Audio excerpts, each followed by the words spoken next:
So once again, good afternoon, students. Today I am going to continue our unit number 3, that is magnetic field. इसलिए इससे पहले के दो lecture में अपन ने जो चीज़ें पढ़ी है, that is basic of electromagnetism, कि मैग्नेटिज्म पैदा कैसे होता है, मैग्नेटिक फील्ड जनरेट कैसे होती है। जैसे अपन ने देखा था कि करंट कैरिंग कंडक्टर में से अगर अपन ने करंट पास किया और उसके आजू बाजू में कोई मैग्नेट लगा, तो उसके ऊपर जो मैग्नेटिक लाइन ऑफ फोर्सेस लगते हैं, उसकी वजह से वो north pole of magnet south की तरफ शिफ्ट होता है। वो था इफेक्ट ऑफ मैग्नेटिक फील्ड, जिसके ऊपर से एक लॉ बनाया गया था जिसका नाम था बायो सवाइट लॉ, जिसका स्टेटमेंट था कि integration for H is equal to, sorry H means magnetic field intensity, it is H is equal to 1/4 pi into I d l cross r bar upon r cube, वो जो उसका statement था। अब उसी का इस्तेमाल करके अपन ने दो magnetic field intensity due to infinite line of current और फाइनाइट लाइन ऑफ करंट देखे। One more expression which can be asked in a paper is regarding the magnetic field intensity due to circular current carrying loop।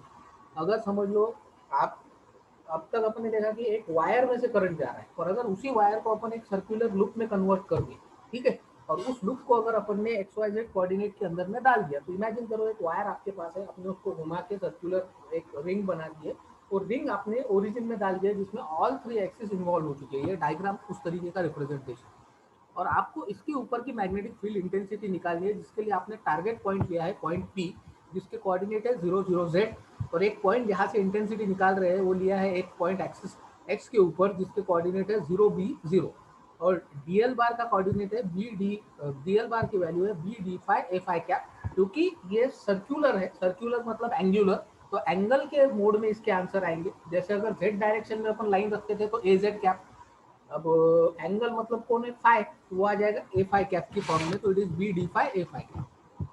तो यही चीज मैंने represent किया है। अगर statement की तरफ हम ध्यान देते तो let us consider a circular current carrying loop place inside x y plane as shown in the figure. Let P be the any point placed along z axis having coordinate 0 0 z on which we have to calculate the magnetic field intensity। P एक ऐसा point है जिसके ऊपर की magnetic field intensity अपने को निकालनी है।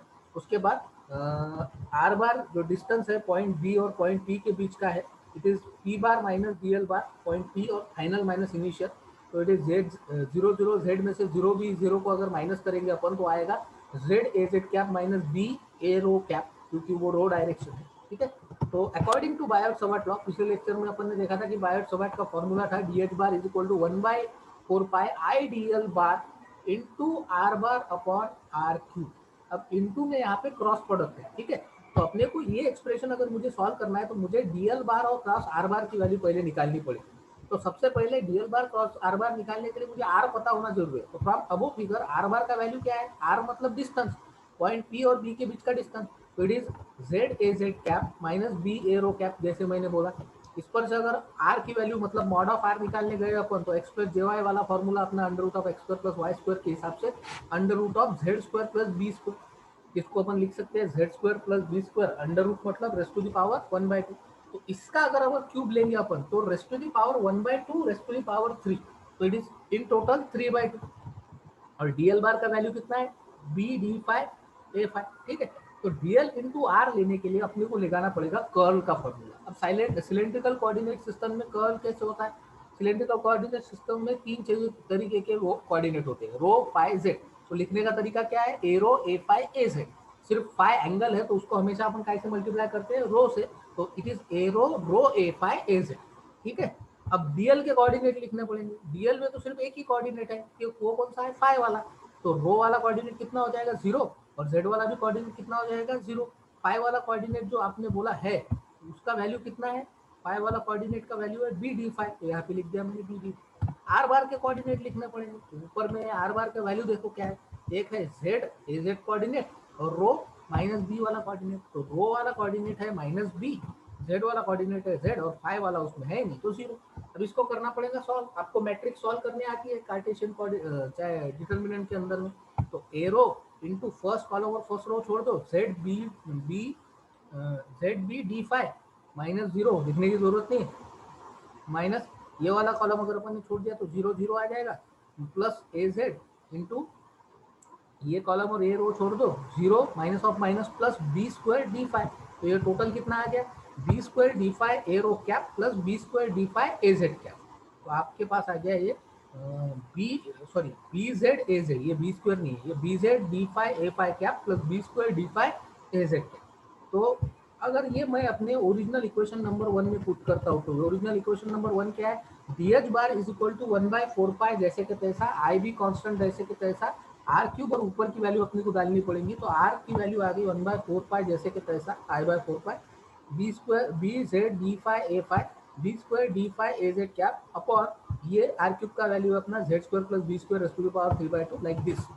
अब इसमें अगर आप ध्यान देंगे तो दो कोऑर्डिनेट है, एक एरो डायरेक्शन में और एक एजेड डायरेक्शन में। मैं आपको क्वेश्चन पूछता हूँ कि अपने को मैग्नेटिक फील्ड इंटेंसिटी निकालने कौन से पॉइंट की है, पॉइंट पी की, जो कि कौन से डायरेक्शन में है, जेड। तो आंसर में कौन सा डायरेक्शन आना चाहिए, जेड। तो ये जो आया है इसमें, इसमें जेड तो है और उसके साथ एरो भी है, तो ये एरो ऑटोमेटिकली हो जाएगा कैंसिल। अगर एरो को कैंसिल कर दिया अपन ने तो ऊपर वाली टर्म बचेगी क्या, बी स्क्वायर डी फाई ए जेड क्या। तो इक्वेशन हो जाएगा D H bar is equal to आई/4 pi B square D phi ए जेड क्या upon Z square plus B square raise to the power 3/2।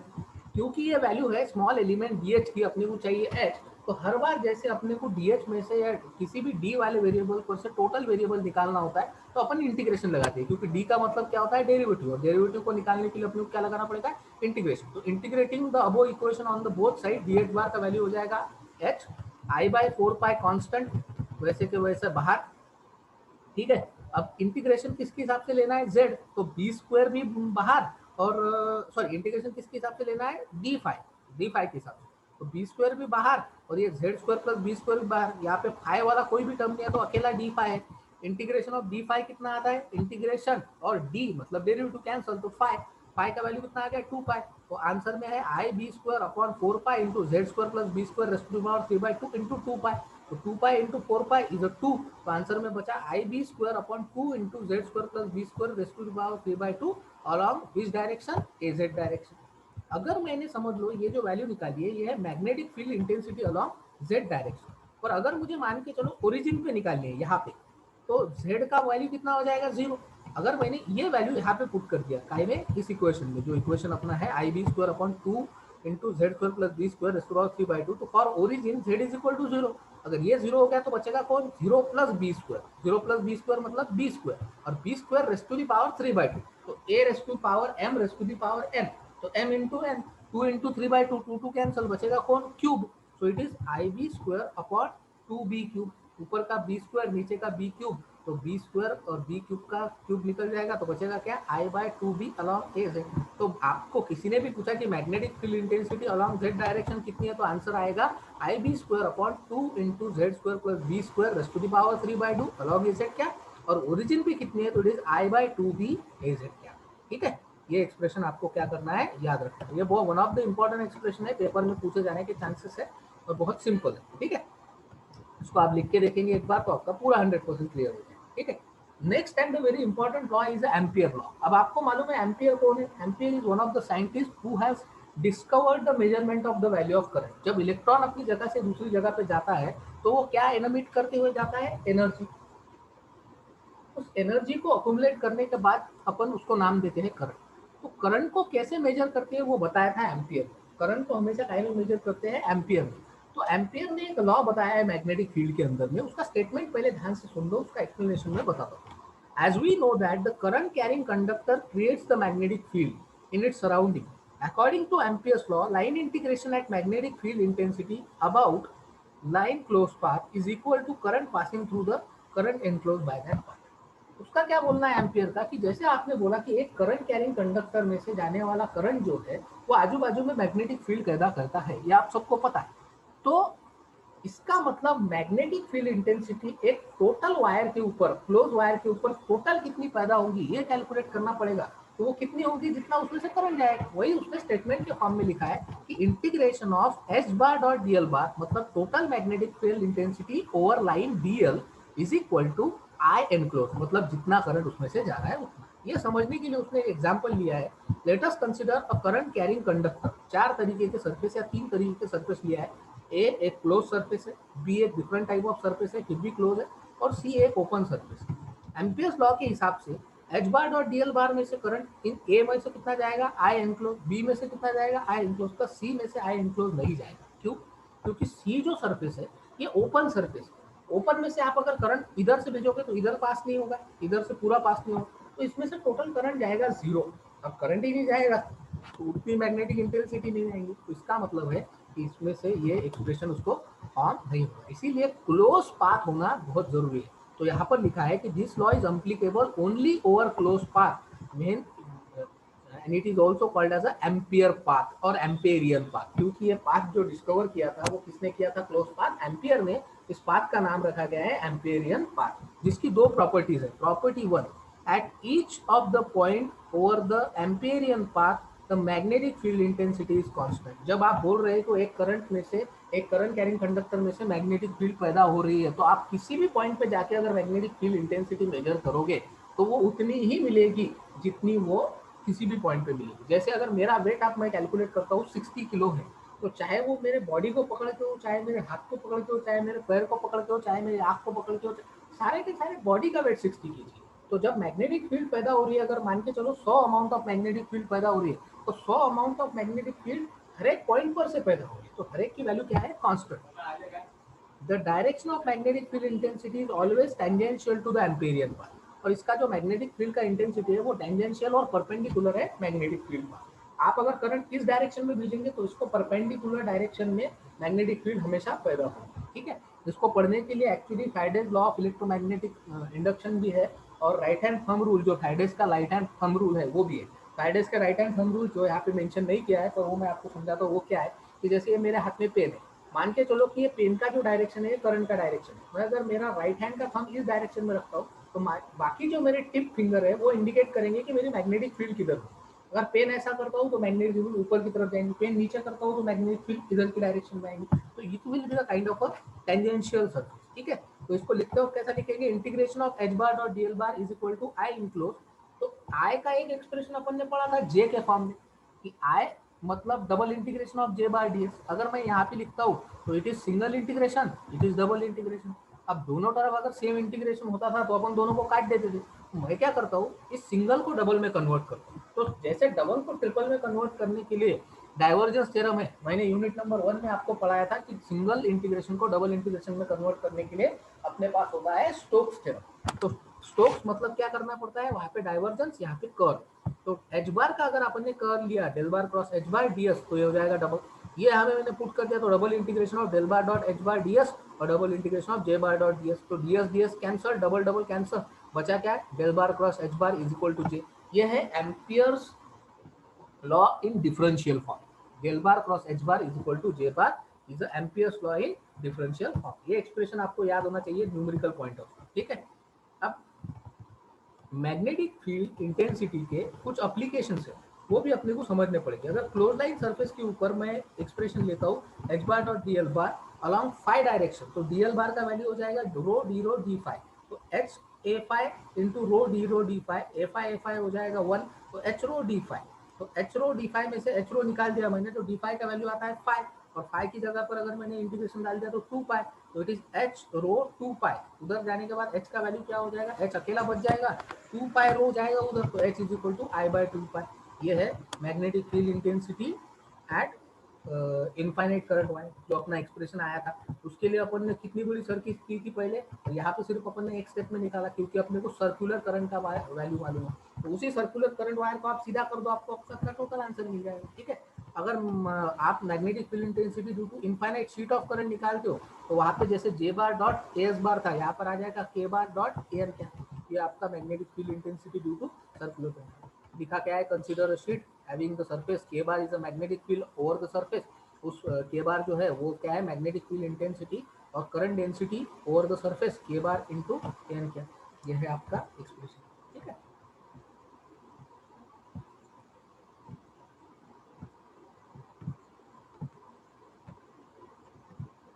अब मैं आपको कुछ टर्मिनोलॉजीज पढ़ाता हूँ, अगले लेक्चर में अपन न्यूमेरिकल की तरफ जाएंगे। एक है मैग्नेटिक फ्लक्स। जैसे मैंने बोला कि आपने करंट वायर में से करंट भेजा, उसके आजू बाजू में एक मैग्नेटिक फील्ड पैदा हो गई, और उस फील्ड की वजह से magnetic line of forces north pole of magnet पे लगा। इस डायग्राम को ध्यान से देखिए। तो अब इस डायग्राम पर से मैंने मैग्नेटिक फ्लक्स का डेफिनेशन लिखा है। फ्लक्स मतलब फाई, फ्लक्स को डिनोट करते हैं फाई से, एम है इसलिए मैग्नेटिक फ्लक्स, ठीक है। तो as we know that a current carrying conductor produces the magnetic field in its surrounding. सबको पता है कि मैग्नेटिक फील्ड इन सराउंडिंग कौन पैदा करता है? Current carrying conductor. The magnetic field will be represented by magnetic fluxes, और the flux line of forces existing by the magnet. तो ये जो नॉर्थ से साउथ की तरफ लगने वाली लाइन ऑफ फोर्सेस है इसको मैग्नेटिक फ्लक्स बोलते हैं। एक लाइन लग रही है तो एक फ्लक्स, दो फोर्सेस लाइन लग रही है तो दो फ्लक्स, तीन लाइन ऑफ फोर्स लग रही है तो तीन flux. In case the magnetic flux emerge out of north pole goes into the south pole, magnetic flux can be shown like this। तो इसको डिनोट करते हैं phi m। अगर सिंगल फ्लक्स है तो उसको phi m बोले, और अगर एक से ज्यादा क्वांटिटी है, जैसे सिंगल करंट है तो उसको I बोलते हैं, और नंबर ऑफ करंट है तो उसको अपन J बोलते हैं, करंट डेंसिटी। वैसे फ्लक्स अगर अकेला है तो phi m, और नंबर ऑफ फ्लक्सेस है तो उसको बी बार मतलब d phi m by d s flux density के नाम से जाती है। Magnetic flux density is let d phi m is the differential amount of surface crossing the differential surface ds। the magnetic flux density is given by v bar is equal to d phi m by ds। ये formula भी आपको क्या होना चाहिए याद। तो जिस पर से phi m का वैल्यू कितना आएगा, surface integration of v bar dot ds। तो ये तीन चार फॉर्मूले जो आज अपन ने पढ़े इसको अच्छे से समराइज कर लो। एक है phi m is equal to integration of v bar dot ds बार, उसी पर से चाहे तो आप डायरेक्टली ये बना भी सकते हो, याद भी रख सकते हो। v bar is equal to d phi m by ds, then h bar is equal to 1/2 into के एन का थर्ड, और जो अपना इंपॉर्टेंट फॉर्मूला था del bar cross h bar is equal to J bar, it is a Ampere circuital law. इतना सब lecture अच्छे से रिवाइज करके तुम मुझे ज्वाइन करो अगले लेक्चर में, वहाँ पे अपन चालू करेंगे न्यूमेरिकल। ठीक है, इस यूनिट में न्यूमेरिकल बहुत आसान है अगर तुमने ये कंसेप्ट पढ़ के आए तो, इसीलिए मैं होल्ड अप करूंगा और आप अच्छे से न्यूमेरिकल को पढ़ो। ठीक है।